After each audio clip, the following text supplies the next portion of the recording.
When Charles Blackwood's thoroughbred threw him off during a morning ride, the impact should have paralyzed him for life. But Isaiah Williams, the stable worker everyone overlooked, had skills that would save more than just the millionaire's spine. Before starting the story, don't forget to subscribe to the channel and turn on notifications. The sun was just beginning to rise over Blackwood Estates when Charles Blackwood III led Thunder, his prized thoroughbred, out of the stable for his daily morning ride. At 52, Charles was the CEO of Blackwood Industries, a pharmaceutical empire worth $1.4 billion, and these early morning rides through his 300-acre estate were his only escape from the pressures of running a Fortune 500 company. Isaiah Williams watched from the stable door as Charles mounted Thunder with the confident ease of someone who had been riding since childhood. At 34, Isaiah had been working at Blackwood Estates for 2 years, maintaining the stables, feeding the horses, and performing the dozens of manual labor tasks required to keep Charles's equestrian facility running smoothly. What Charles Blackwood didn't know about Isaiah Williams could fill a book. He saw Isaiah as just another stable hand, one of several employees who worked for minimum wage to maintain his luxury lifestyle. Charles rarely spoke to Isaiah beyond giving basic instructions, and when he did acknowledge him, it was usually to complain about some minor detail or to remind him about the importance of keeping the stables presentable for guests. Isaiah had learned to accept this treatment as part of the job. He needed the steady income, even though it paid far less than he was qualified to earn. He had worked in much more demanding and dangerous situations, but those jobs were in his past now, and he preferred to keep his background private. As Charles rode Thunder toward the practice jumps he had installed on the far side of his property, Isaiah returned to mucking out the stalls. It was repetitive work that gave him time to think, and this morning he was thinking about his daughter Maya, who was starting her junior year of high school. Her grades were good enough for college, but Isaiah wasn't sure he could afford the tuition on a stable worker's salary. 20 minutes later, Isaiah heard something that made his blood run cold, the unmistakable sound of a horse in distress, followed by a human scream of pain. Isaiah dropped his shovel and ran toward the sound, his heart pounding as he covered the quarter-mile distance to the practice jump area. What he found there would test every skill he had learned during 8 years as a paramedic in Detroit's emergency medical services. Charles Blackwood was lying motionless beside a 4-foot practice jump, his body twisted at an unnatural angle. Thunder was standing nearby, spooked and breathing heavily, clearly agitated by whatever had happened. From the position of Charles's body and the way he had landed, Isaiah could immediately tell this was a serious spinal injury.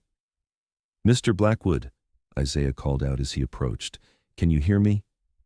Charles's eyes were open, but he seemed dazed and confused. I can't feel my legs," he whispered, terror evident in his voice. "I can't move my legs." Isaiah's paramedic training immediately took over. He had seen dozens of spinal injuries during his years in emergency medical services, and he knew that the next few minutes would determine whether Charles Blackwood would ever walk again.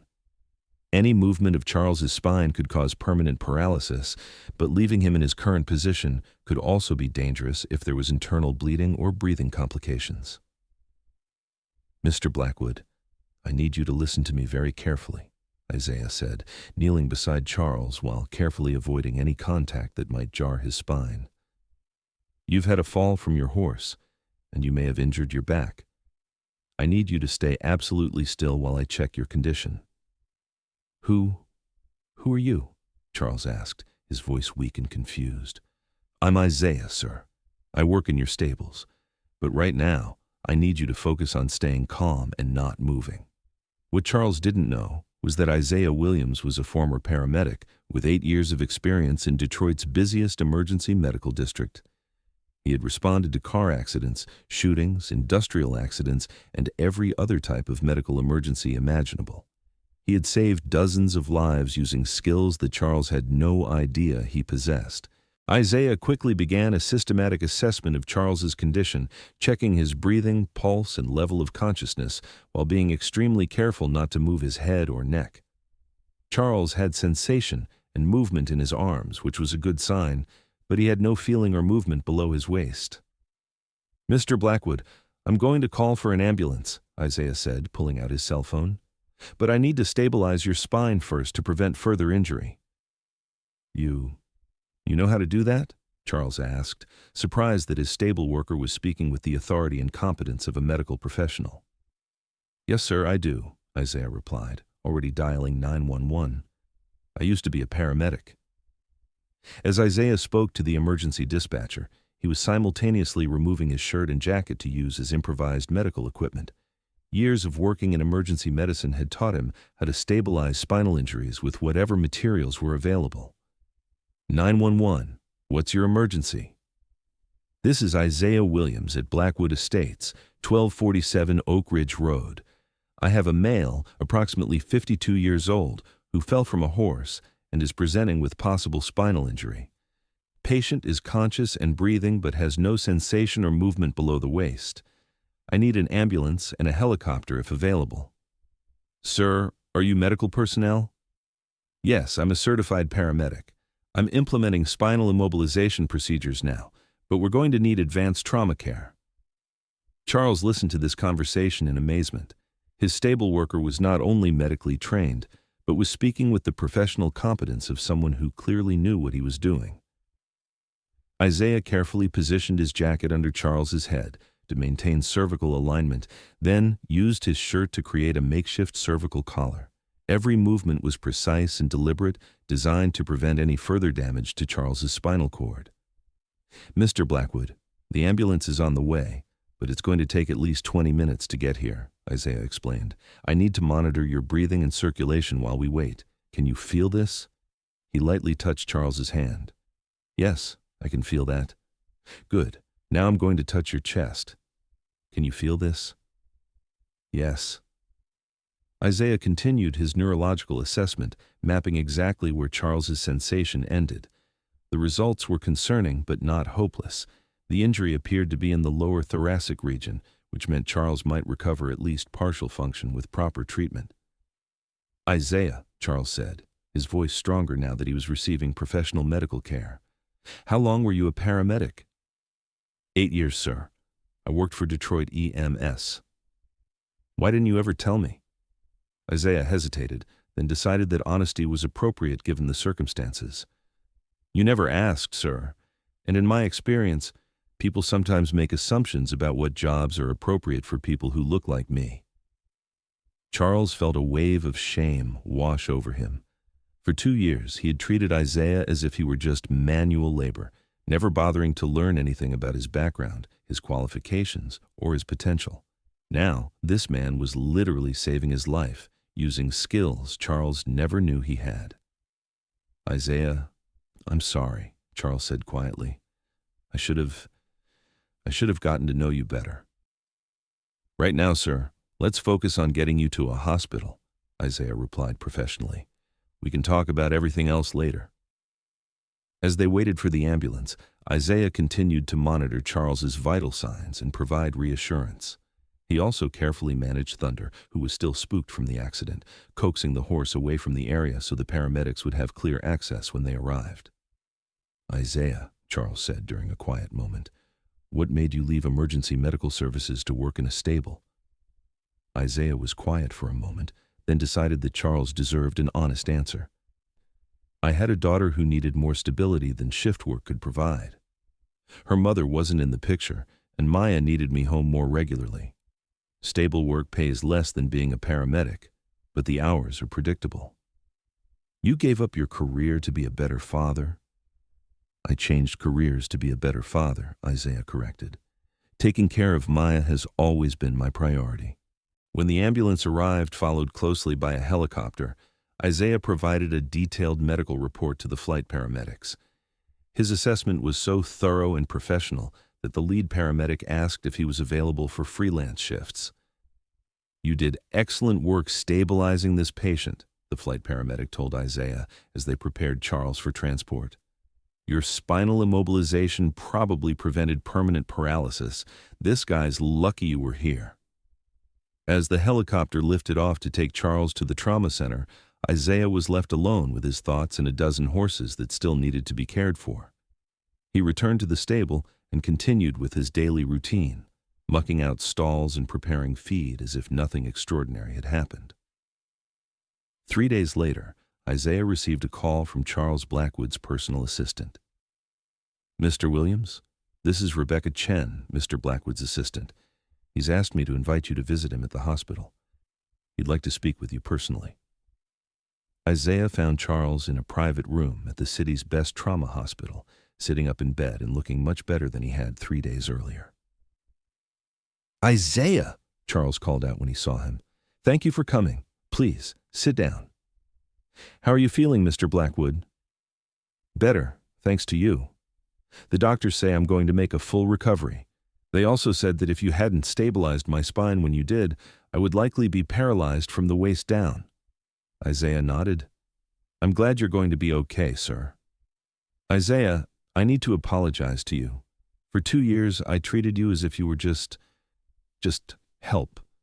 I never bothered to learn anything about your background, your qualifications, or your life. That was wrong of me." "Mr. Blackwood, you don't need to—" "Yes, I do," Charles interrupted. "You saved my life using skills I didn't even know you had. You're a trained medical professional working for minimum wage at my stable because you prioritized being a good father over maximizing your income. That's the kind of character I should have recognized and respected." Charles shifted position carefully, still mindful of his recent injury. "Isaiah, I want to make you an offer." "Sir?" "I want you to come work for me in a different capacity. Blackwood Industries has a large employee base, and we need medical professionals for our occupational health and safety programs. I'd like to offer you a position as our head of emergency medical services with full benefits and a salary commensurate with your skills and experience." Isaiah was stunned. "Mr. Blackwood, that's very generous, but nothing. You're overqualified for stable work, and I've been underutilizing someone with life-saving skills. This is as much about me correcting a mistake as it is about offering you better opportunities."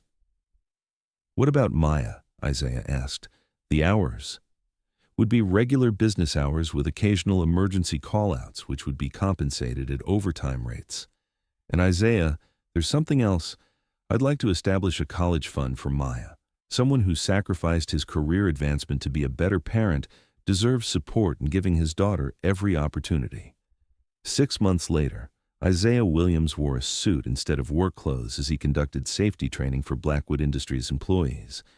His new position paid 3 times what he had earned at the stable, and Maya was already enrolled in advanced placement courses with her college fund secured. "The most important thing to remember in any emergency," Isaiah told a room full of company managers, "is that you never know who around you might have the skills to help. Don't make assumptions about people based on their job titles or appearances." Charles Blackwood, who had returned to riding after his full recovery, often joined these training sessions. The accident had changed more than just his physical condition. It had changed his entire approach to leadership and employee relations. "Isaiah taught me something I wish I had learned sooner," Charles told his executive team during a leadership retreat. "The most valuable people in your organization might not be the ones with the most impressive titles. Sometimes they're the ones you've been overlooking because you never bothered to really see them."